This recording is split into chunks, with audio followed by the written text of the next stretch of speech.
The coffee maker gurgled at 2 in the morning like it was mocking me.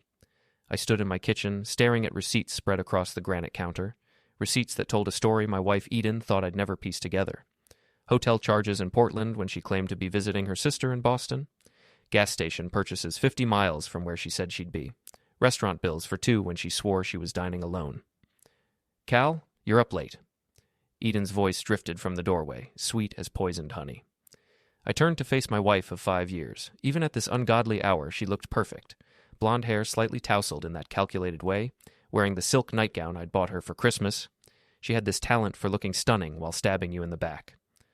"Just reviewing some work stuff," I said, casually shuffling the receipts into a neat pile. "How was girls' night with Monica?" "Oh, you know how it is?" She moved closer, and I caught a whiff of cologne that definitely wasn't mine. "We talked about everything. Life, relationships, the future." "The future," I nodded slowly. "Speaking of which, we need to talk about your announcement yesterday." Eden's smile faltered for just a second. Yesterday, she'd dropped her bombshell over dinner at Romano's, our favorite Italian place, where she'd apparently thought the romantic atmosphere would soften the blow. She was pregnant, she'd said, glowing with that maternal radiance that should have made me the happiest man alive. Then came the kicker. The baby wasn't mine. "Cal, I know it's complicated." "Complicated." I laughed, and it came out sharper than I intended. That's one way to put it. "But this baby is a blessing," she continued, using that word again, the same word that had made me want to flip the restaurant table. "And I need you to understand that I want us to raise this child together, as a family." I stared at her, marveling at the sheer audacity. She'd cheated on me, gotten pregnant by another man, and now expected me to play happy father while she continued her affair. The worst part? She seemed genuinely confused by my lack of enthusiasm for this arrangement. "You want me to raise another man's child," I said carefully, "while you continue seeing him." "It's not like that." But her eyes shifted away from mine, confirming everything I suspected. "This doesn't have to change anything between us." "Doesn't have to change anything." I repeated her words like I was testing their weight. "Eden, do you hear yourself right now?" She straightened, and I saw a flash of the real Eden, the calculating woman behind the sweet facade. "I'm trying to do the right thing here, Cal. I could have just left, but I want to make this work. For all of us." "How generous of you." "Don't be sarcastic. It doesn't suit you." I almost laughed again. Eden had always seen my sarcasm as a character flaw, something beneath her refined sensibilities. She preferred her conversations polite and surface level, where uncomfortable truths could be dressed up in pretty words and good intentions. "You're right," I said, forcing my voice into a gentler tone. "I'm sorry. This is just a lot to process." Relief flooded her features. This was the Cal she expected. The reasonable one. The one who'd bend himself into impossible shapes to keep the peace. "I knew you'd understand," she said, moving closer to wrap her arms around my waist. "We can make this work, Cal. I know we can." I held her, breathing in the scent of her shampoo mixed with that foreign cologne, and felt something crystallize inside me. Not anger. Anger was hot and messy and made you do stupid things. This was colder, cleaner. This was resolve.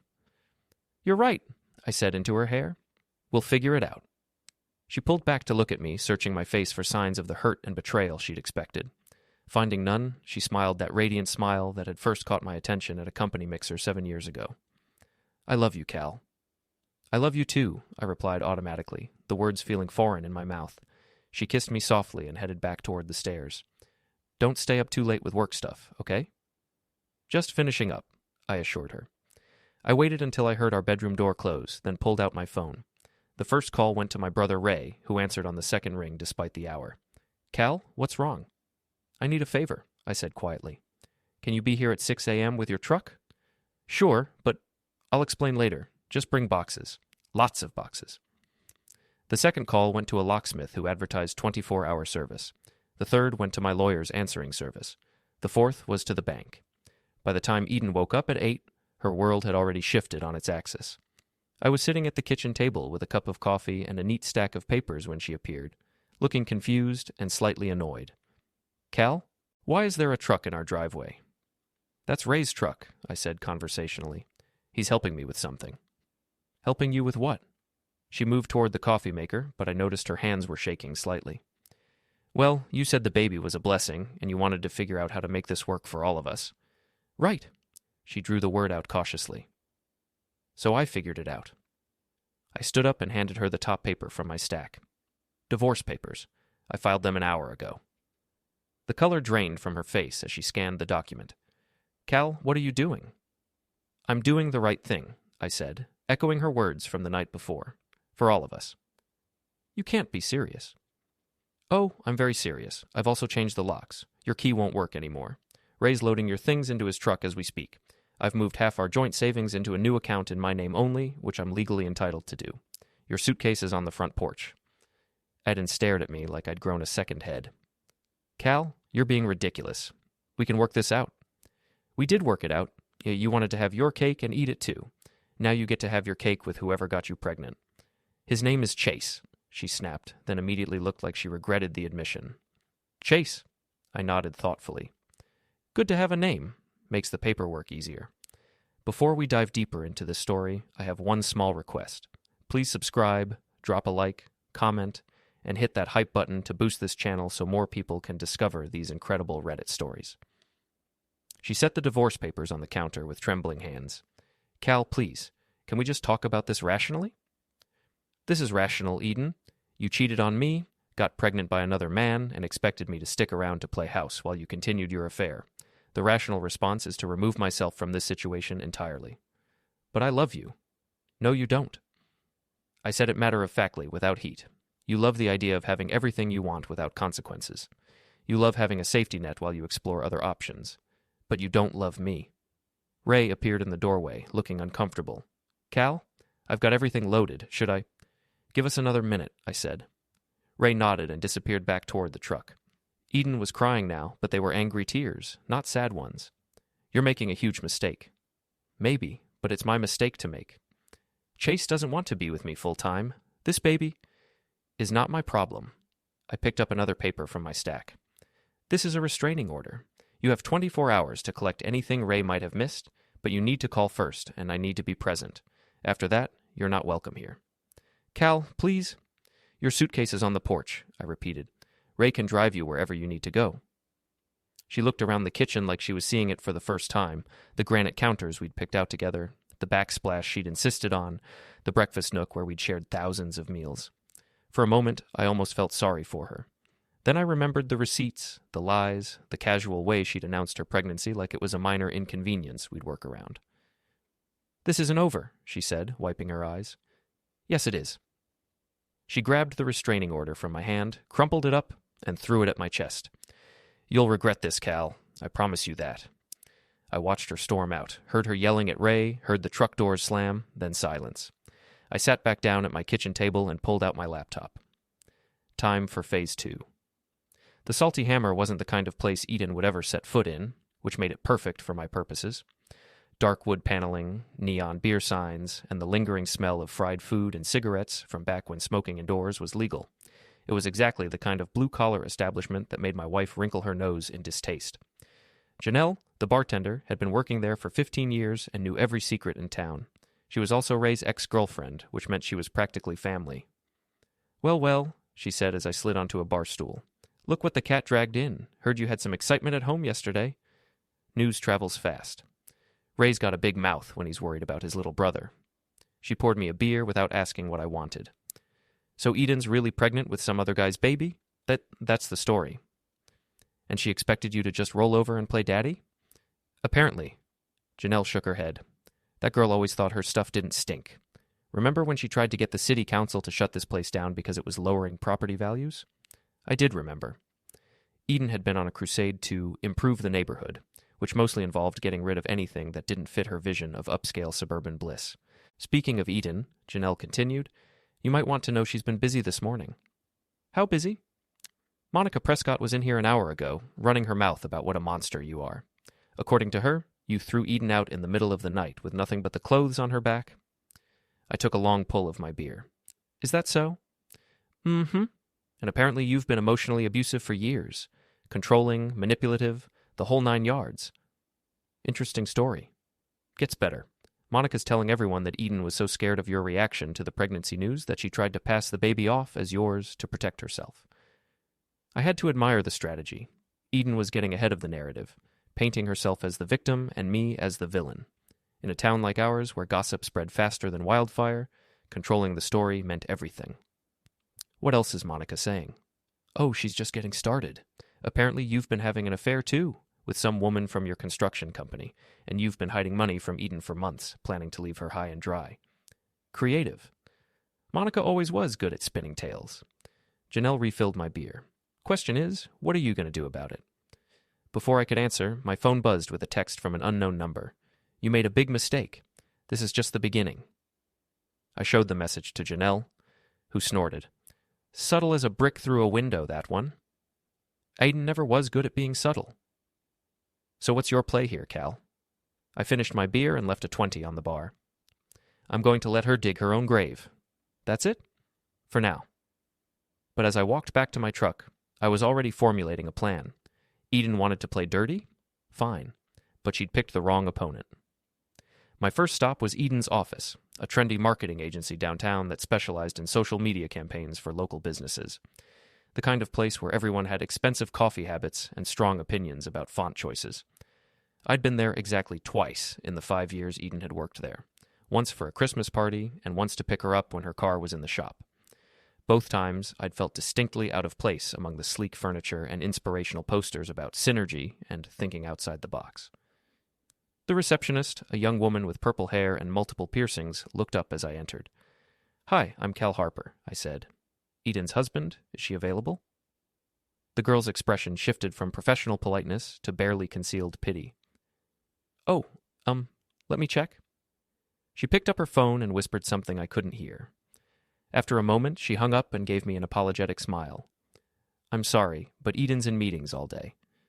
No problem. Could you give her a message for me? Sure. I pulled out a manila envelope and set it on the reception desk. Just tell her that her lawyer will want to see these. The girl stared at the envelope like it might explode. What is it? Photos, I said cheerfully. From her business trip to Portland last month. The one where she stayed at the Eastland Park Hotel with a gentleman who definitely wasn't me. I could see the wheels turning in the receptionist's head. Office gossip was a powerful currency, and I'd just handed her the equivalent of a winning lottery ticket. Should I give this to her now? Whenever's convenient, I said. Have a great day. I was halfway to my truck when I heard quick footsteps behind me. Cal, wait. I turned to find Monica Prescott hurrying across the parking lot, her designer heels clicking against the asphalt. Monica was Eden's best friend and biggest enabler, a social climber who'd married a dentist and spent her days organizing charity luncheons and judging other people's life choices. Monica, I said pleasantly, how nice to see you. We need to talk. Do we? She was slightly out of breath from her sprint across the parking lot. What you did to Eden yesterday was unconscionable. Was it? Throwing her out like that, with no warning, no discussion. Actually, we discussed it quite thoroughly. She told me she was pregnant with another man's baby and expected me to raise it while she continued her affair. I told her that wasn't going to happen. Monica's perfectly made-up face flushed red. That's not how it happened. Isn't it? Then please, enlighten me. Eden made a mistake, yes, but she was trying to do the right thing by telling you about it. She wanted to work things out. By work things out? You mean she wanted me to pretend the baby was mine while she kept seeing Chase? Monica's eyes widened slightly at the mention of Chase's name. Clearly, Eden hadn't told her I knew who the father was. I don't know what you think you know. I know plenty, Monica. I know Eden's been lying to me for months. I know she's been meeting Chase at hotels across 3 counties. I know she charged a romantic dinner for 2 at Chez Laurent to our joint credit card while I was out of town on business. You're twisting things? Am I? Then explain this. I pulled out my phone and showed her a photo I'd taken of the hotel receipt. Monica stared at it, her mouth opening and closing like a fish out of water. Where did you get that? Eden's not as careful as she thinks she is. She kept all the receipts in her jewelry box, probably planning to use them for tax purposes or something equally practical. Very thorough of her. Monica straightened up, trying to regain her composure. Even if that's true, what you did was cruel. She has nowhere to go. She has Chase. Chase is married. Not my problem. Cal, please. Eden's pregnant and scared and not my responsibility anymore. I pocketed my phone. But since we're talking, Monica, I should probably mention that I know about your little arrangement with the charity fund. The color drained from her face. What arrangement? The one where you've been skimming money from the children's hospital fundraiser to pay for your shopping trips. Eden mentioned it a few months ago. Thought it was hilarious that you were stealing from sick kids to buy designer handbags. That's not true. I have the bank records, Monica. Eden forwarded them to me in an email, along with a note about how Monica's finally found a way to make charity work profitable. Monica looked like she was going to be sick. The children's hospital fundraiser was her pet project, the thing that gave her social standing in the community. If word got out that she'd been embezzling...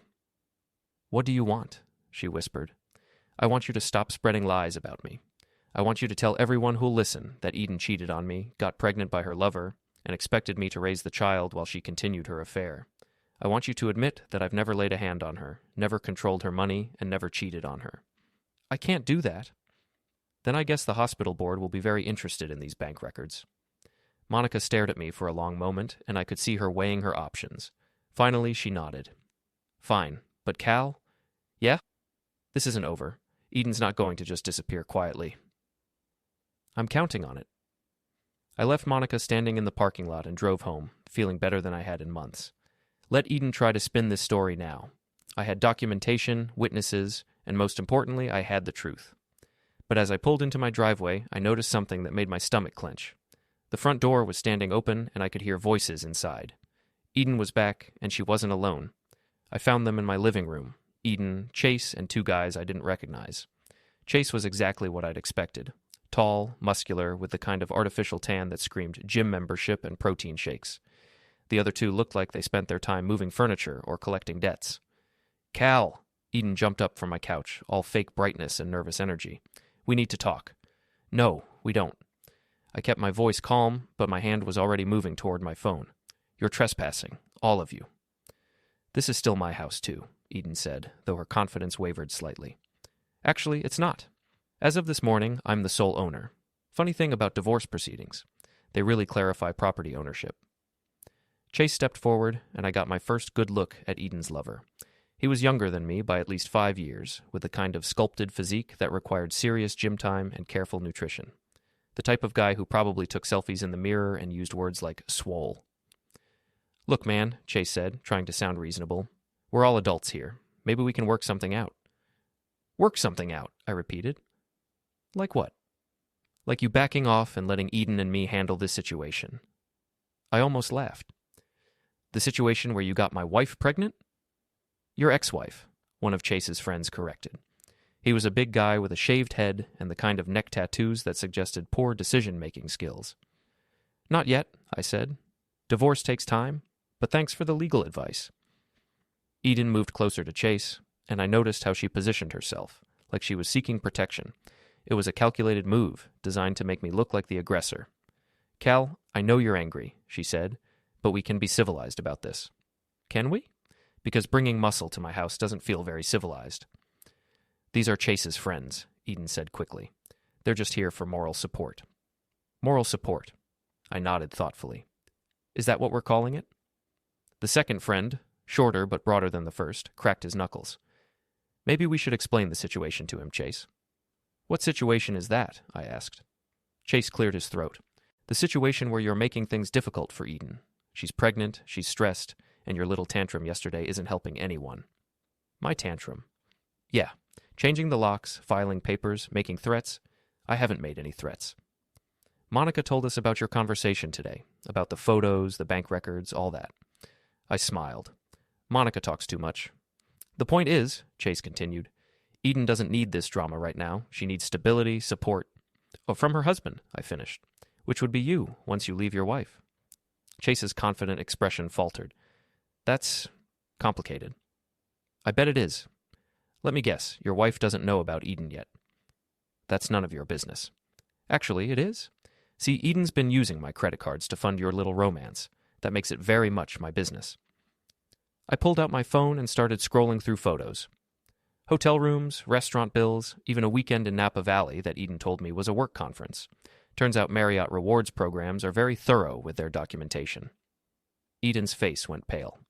"Cal, you don't understand." "I understand perfectly. You've been living a double life on my dime, and now you want me to quietly disappear so you can continue the charade." "It's not a charade," Chase said, but his voice lacked conviction. "Really? Then why are you still married? Why haven't you told your wife about the baby? Why are you here trying to intimidate me instead of planning your new life together? The big guy with the neck tattoos stepped forward. Maybe you should stop asking so many questions. Or what? Or maybe things get complicated for you. I looked at him for a long moment, then pulled out my phone and hit a speed dial number. Ray? Yeah, it's me. Remember what we talked about? Yeah, now would be good. I hung up and smiled at my uninvited guests. My brother's on his way over. He's bringing a few friends from the construction crew. Should be here in about 10 minutes. Cal, Eden said quickly, this doesn't have to escalate. You escalated it when you brought these guys to my house. Chase looked uncomfortable. Look, we just want to resolve this peacefully. Great. Here's my peaceful resolution. Get out of my house. Don't come back. Don't contact me again. Handle your own problems. And if we don't? The shorter guy asked. Then you'll find out what happens when you threaten a man in his own home. We all heard the sound of trucks pulling into my driveway, 3 of them, by the sound of it. Ray had brought backup. Chase grabbed Eden's arm. We should go. But now, Eden. They headed for the door, the 2 friends trailing behind like disappointed bodyguards who hadn't gotten to flex their muscles. Eden, I called after her. She turned back, hope flickering in her eyes. Next time you want to talk, call your lawyer. After they left, Ray and his crew came inside to make sure everything was secure. Ray was 2 years older than me and built like a linebacker, the kind of guy you wanted on your side in any conflict. Everything okay? He asked. Just Eden trying to renegotiate the terms of our separation? With muscle? Apparently. Ray shook his head. She's really something, isn't she? That's one way to put it. After Ray and the guys left, I sat in my living room and tried to process what had just happened. Eden was escalating things faster than I'd expected. The visit with Chase and his friends was a clear message: play ball or face consequences. But 2 could play that game. I spent the next hour on my computer, researching Chase Doyle. Social media made it easy. His Instagram was full of gym selfies and motivational quotes about living your best life. More importantly, it was full of photos with a pretty brunette who appeared to be his wife. Rachel Doyle, according to her Facebook profile. Elementary school teacher, marathon runner, devoted dog mom. She posted frequently about her amazing husband and their perfect life together. I wondered how perfect she'd think it was once she learned about Eden and the baby. My phone buzzed with a text from an unknown number. You think you're smart, but you have no idea what you're dealing with. Back off or face the consequences. I screenshotted the message and added it to a folder I'd created on my computer labeled Evidence. Then I typed back, Is this Chase or Eden? Either way, thanks for the written threat. My lawyer will love this. No response. I made myself dinner and tried to watch TV, but my mind kept racing. Eden wasn't going to give up easily. She had too much to lose: her reputation, her job, her social standing, and Chase clearly wasn't ready to leave his wife, which meant Eden was stuck in limbo. Desperate people did desperate things.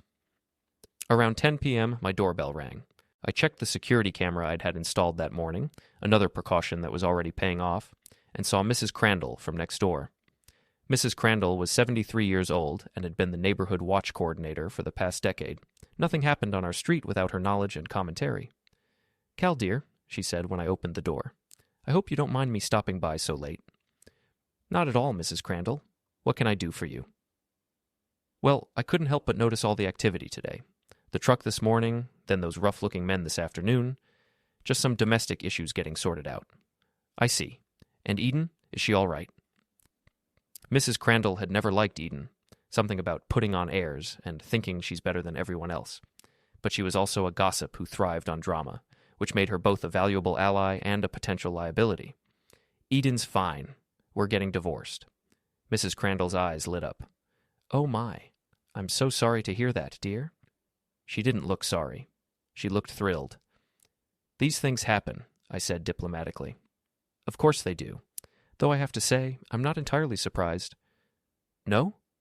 Well, there was all that coming and going at odd hours. And that young man who's been picking her up for lunch lately. Young man? Handsome fellow. Drives a red sports car. They seemed quite friendly. I filed that information away. I appreciate you keeping an eye on things, Mrs. Crandall. Oh, it's no trouble at all. We neighbors have to look out for each other. She paused, clearly fishing for more details. Will Eden be moving back in? No, she won't. I see. Well, if you need anything at all, you just let me know. After she left, I realized I'd just acquired my first official ally in the neighborhood intelligence network. Mrs. Crandall would spread the word that Eden had been cheating, that I was the wronged party, and that I was handling things with dignity and restraint. It was a small victory, but in a war of public opinion, small victories added up. My phone rang just as I was getting ready for bed. Unknown number again. Hello? Is this Cal Harper? The voice was female, nervous. Who's asking? My name is Rachel Doyle. I think we need to talk. I met Rachel Doyle at a coffee shop 20 minutes outside of town, neutral territory where neither of us was likely to run into anyone we knew. She was already there when I arrived, sitting in a corner booth with her hands wrapped around a mug like she was trying to warm herself from the inside out. She was prettier than her photos suggested, with dark hair pulled back in a simple ponytail and the kind of natural beauty that didn't need enhancement. But there were shadows under her eyes, and her smile when she saw me was strained. Cal? That's me? I slid into the booth across from her. Thanks for calling.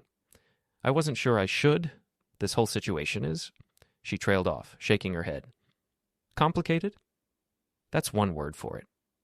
I ordered coffee from the waitress and waited for Rachel to find her words. She looked like she was fighting an internal battle, weighing what to say and how much to reveal. How long have you known? I asked gently. About the affair? 3 weeks. About the pregnancy? She laughed bitterly. I found out this morning when Chase came home and told me he needed space to figure things out. He told you about Eden? He told me he'd made a mistake with someone from work and that she was pregnant. He didn't mention that the someone was married. Was married? We're getting divorced? Rachel nodded, staring into her coffee. He said you were being unreasonable about the whole thing, that you'd thrown her out and were trying to ruin their relationship. Is that what you think? She looked up at me, and I saw anger flickering behind the sadness. I think my husband got another woman pregnant and is trying to make everyone else the villain so he doesn't have to face what he's done. That sounds about right. The thing is, Rachel continued, I don't think Chase wants to leave me. I think he wants to have his cake and eat it too. Keep me as the stable, respectable wife while he plays house with his pregnant girlfriend. What makes you say that?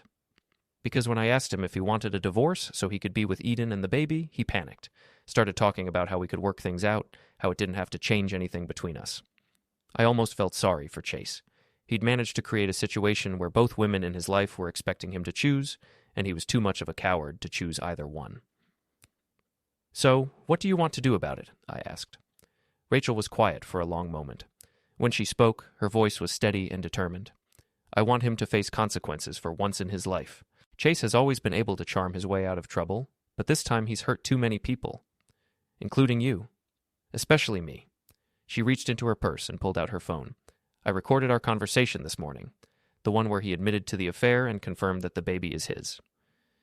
She played a snippet of audio, and I heard Chase's voice clearly admitting to getting Eden pregnant and expressing uncertainty about what to do next. That's useful, I said. I thought it might be. I also have access to his credit card statements, his phone records, his email accounts, all the things a trusting wife has when she's not expecting her husband to betray her. And you're willing to share that information? With the right person, for the right reasons. We looked at each other across the table, and I saw something in Rachel's expression that I recognized, the cold determination of someone who'd been pushed too far. What did you have in mind? I asked. I want Chase to lose everything that matters to him. His job, his reputation, his comfortable life. I want him to understand what it feels like to have someone you trust destroy your world. What about Eden? Rachel's smile was sharp. What about her? She made her choices. She can live with the consequences. We spent the next hour planning. Rachel had information I needed, and I had the motivation to use it effectively. By the time we parted ways, we'd laid the groundwork for a campaign that would expose both Chase and Eden for exactly what they were. One more thing, Rachel said as we walked to our cars. Chase mentioned that Eden's been getting financial support from you throughout the affair, credit cards, joint accounts, that sort of thing. That's right. He seemed to think that would continue even after the divorce, like you'd keep paying for their lifestyle out of guilt or obligation. He thought wrong. Good, because according to Chase, Eden's been telling people that you'll come around once you've had time to think things through. She seems to believe you'll take her back. She's delusional. Maybe. Or maybe she's desperate enough to try something drastic to force your hand. I thought about the visit from Chase and his friends, the threatening text messages, the way Eden had positioned herself as the victim in her conversations with Monica. What kind of drastic? I don't know. But Chase mentioned something about Eden having a plan to fix things with you. He didn't elaborate, but it worried me.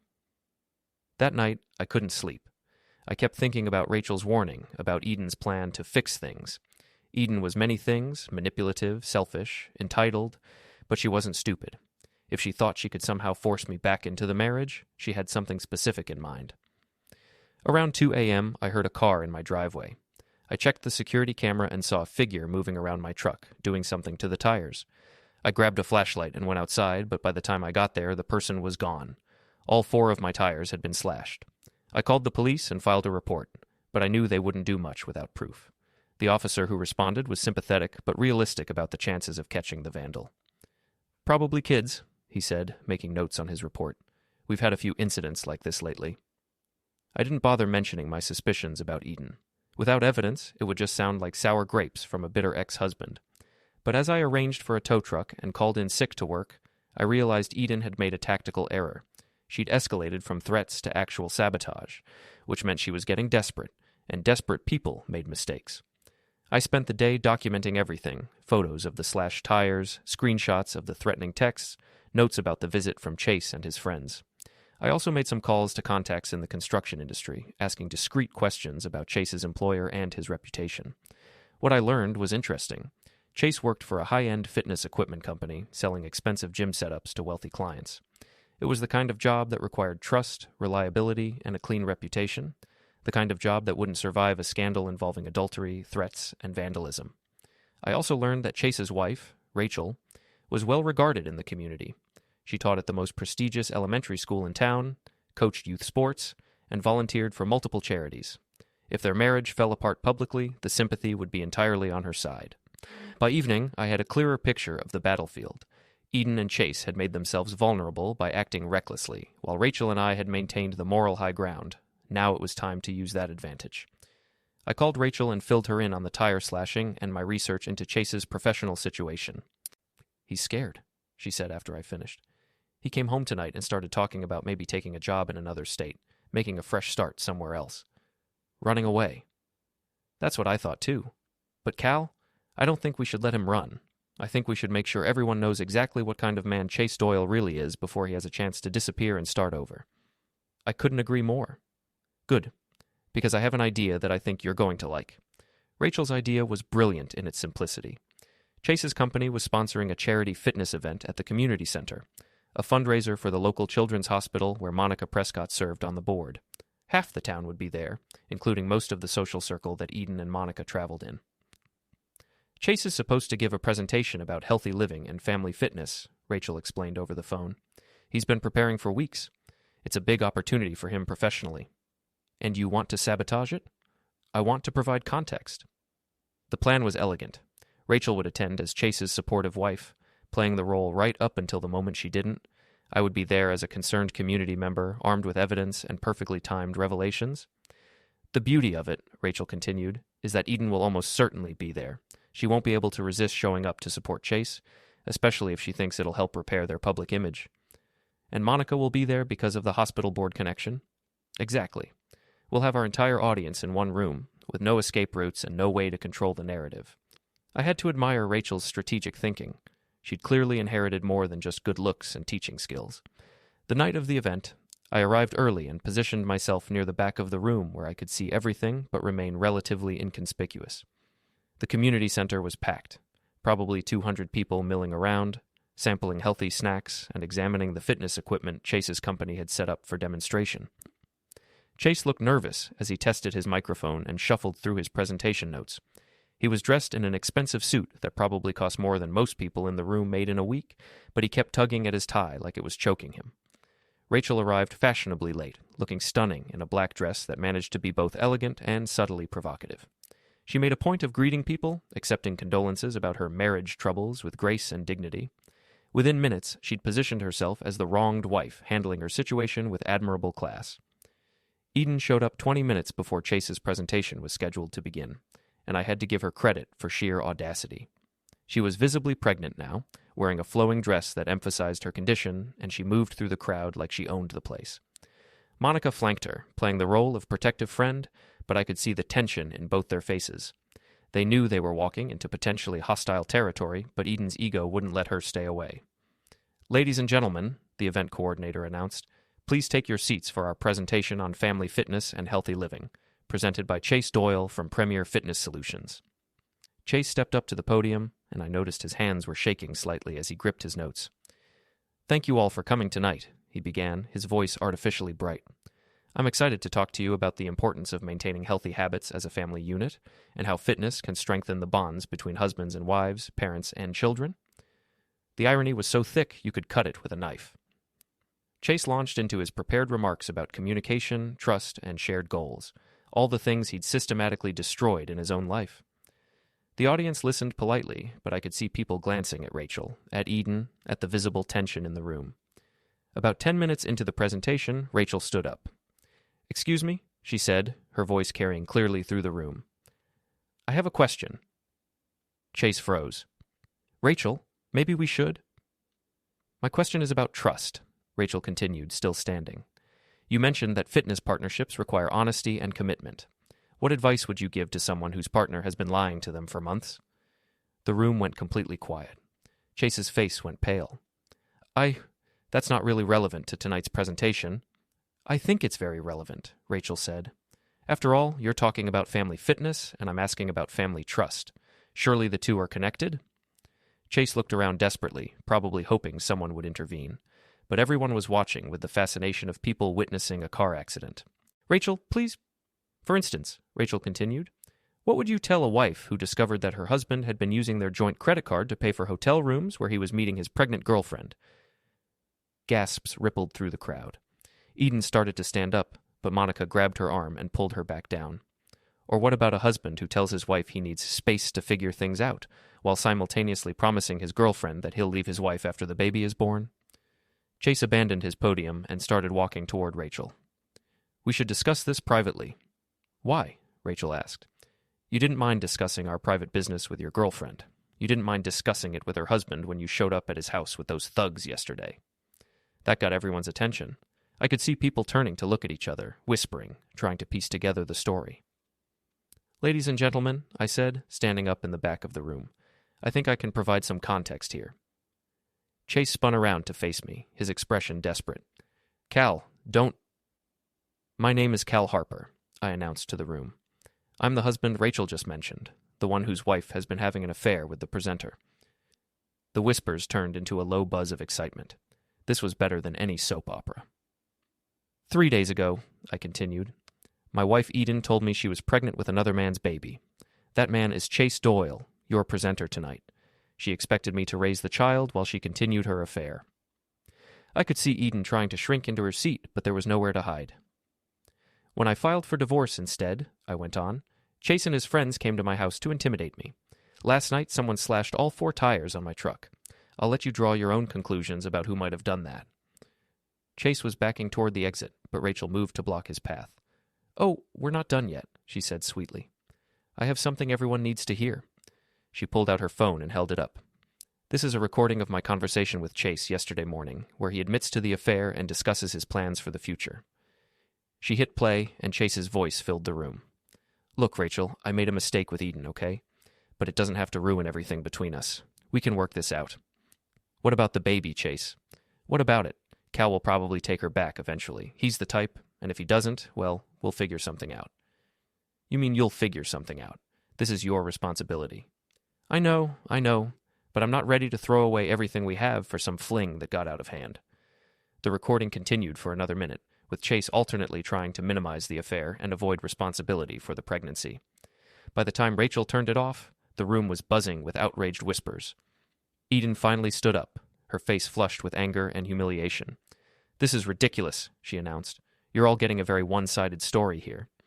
"Then please," I said, "give us your side." "My side is that Cal has been an absent, emotionally unavailable husband for years. I made a mistake, yes, but I was trying to do the right thing by telling him about it and asking him to work with me." "By work with you, you mean raise another man's child while you continued your affair?" "It wasn't like that." "Then what was it like, Eden? Explain it to everyone." Iden looked around the room, realizing she had no good answer. Everything she said would either make her look worse or contradict the story she'd been telling through Monica. I don't have to justify my private life to a room full of strangers, she said finally. You're right, I agreed.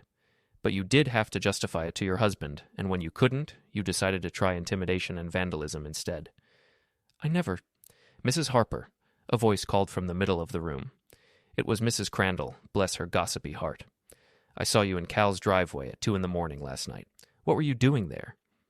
Eden's mouth opened and closed like a fish. She couldn't admit to slashing my tires, but she also couldn't explain what else she might have been doing there at that hour. I think, Rachel said into the silence, that we've heard enough. She turned to address the room. Ladies and gentlemen, I apologize for disrupting your evening, but I felt you deserved to know exactly what kind of man was giving you advice about family values and healthy relationships. She looked directly at Chase, who was still frozen near the exit. I'll be filing for divorce tomorrow morning. I suggest you find somewhere else to live, because you're not welcome in my house anymore. Then she turned to Eden. As for you, I hope the baby is healthy and that you figure out how to support it, because it's clear that neither of the men in this situation is going to step up. Rachel walked out with her head held high, leaving behind a room full of stunned silence and 2 people whose reputations had just been destroyed in the most public way possible. I followed her example and headed for the exit, but not before I heard Monica's voice cutting through the quiet. Eden, we need to talk. The hospital board is going to have questions about this charity event, and I need to figure out how to minimize the damage to our reputation. Even Eden's best friend was already calculating how to distance herself from the scandal. As I walked to my car, I felt a sense of satisfaction I hadn't experienced in years. Justice wasn't always served in courtrooms. Sometimes it was served in community centers, in front of witnesses, with nowhere to run and nowhere to hide. My phone buzzed with a text from Rachel. Thank you for backing me up in there. I think we made our point. I texted back, I think we did too. What's next? Her response came quickly. Now we let them live with the consequences. The fallout from the community center confrontation was swift and merciless.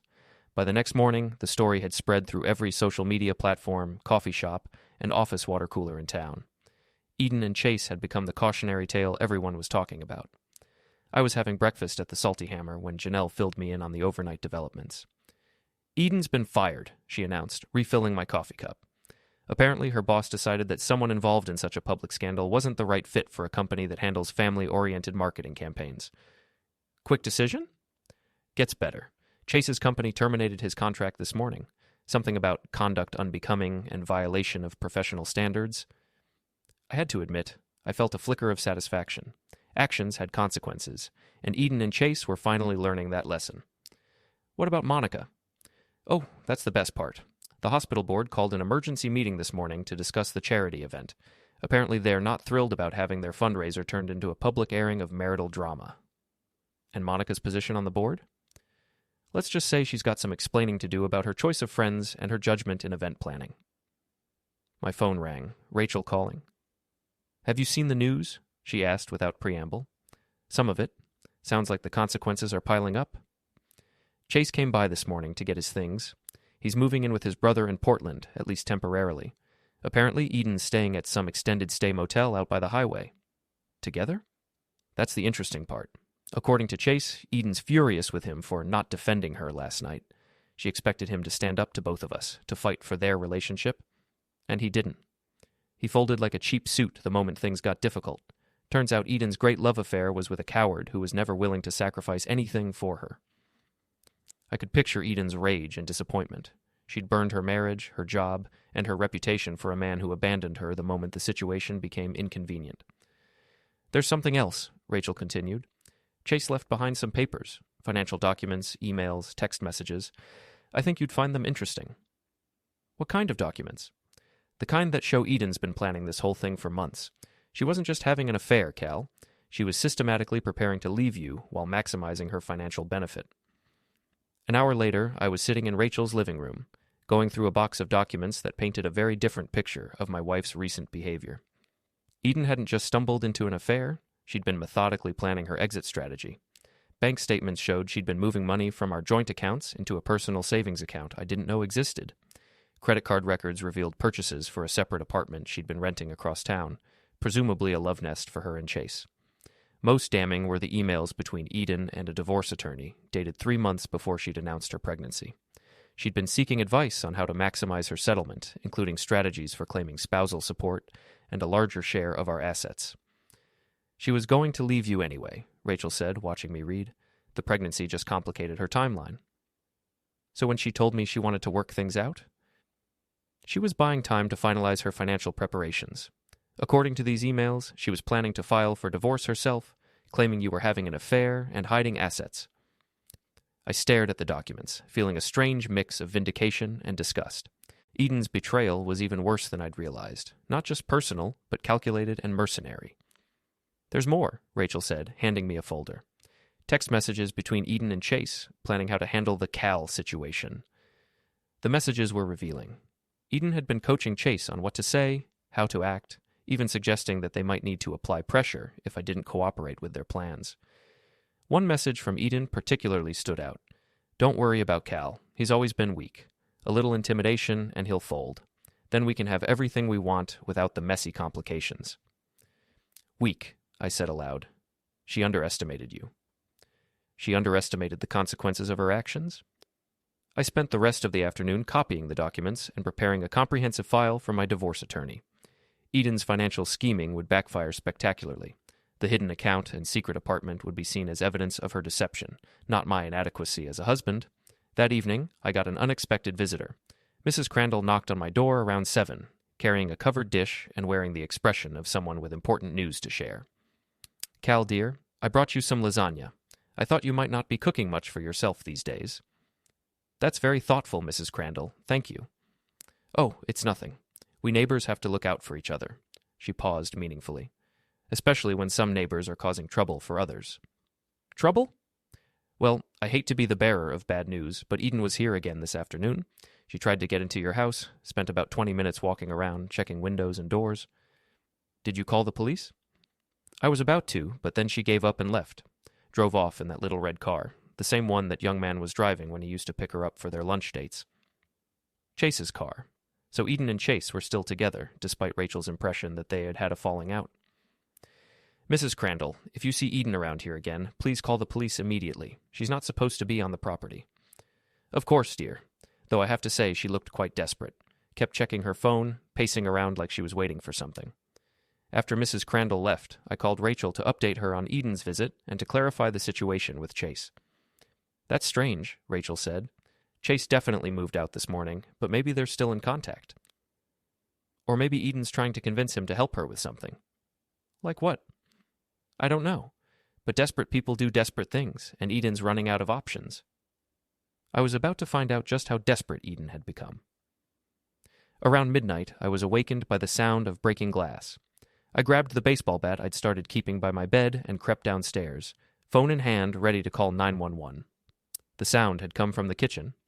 When I got there, I found Eden standing by the shattered remains of the sliding door, holding a crowbar and looking around like she was searching for something. Eden. She spun around, and I was shocked by her appearance. She looked haggard, desperate, with dark circles under her eyes and her usually perfect hair hanging in greasy strands. Cal, we need to talk. By breaking into my house? You wouldn't answer my calls. You had me served with a restraining order. What choice did I have? The choice to leave me alone. She laughed, but it came out harsh and bitter. Leave you alone? Cal, you destroyed my life. You ruined everything I worked for. I didn't ruin anything. You did that all by yourself. I made one mistake. You made a series of calculated choices. I know about the secret bank account, Eden. I know about the apartment you rented. I know you were planning to divorce me and take me for everything you could get. Her face went pale.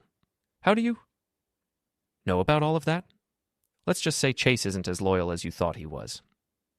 Eden's expression shifted from desperate to furious. That coward. He promised me. He promised you a lot of things, apparently. But when it came time to actually sacrifice something for your relationship, he ran. This is all your fault, she said, gripping the crowbar tighter.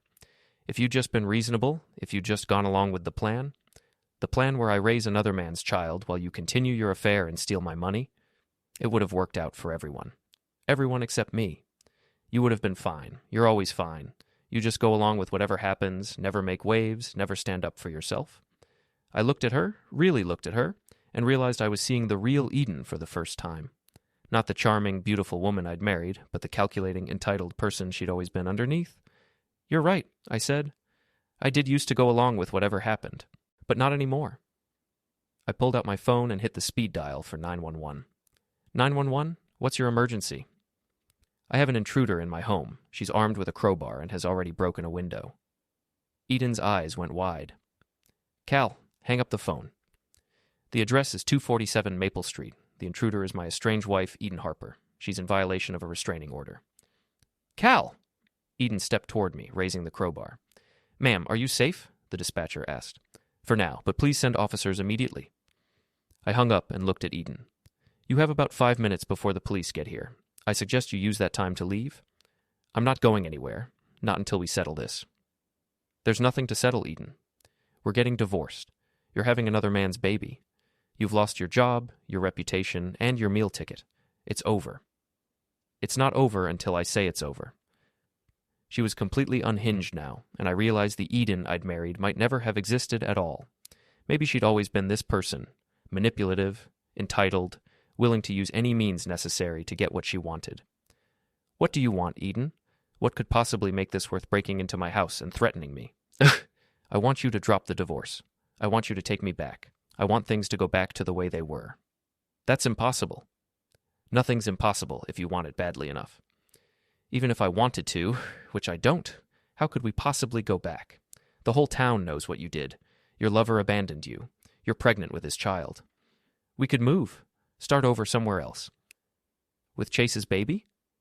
We could. We could say it's yours. People would believe it if we both stuck to the story. I stared at her, amazed by her ability to rationalize anything in service of getting what she wanted. Eden, listen to yourself. You're talking about building our entire future on a lie. All marriages are built on lies, Cal.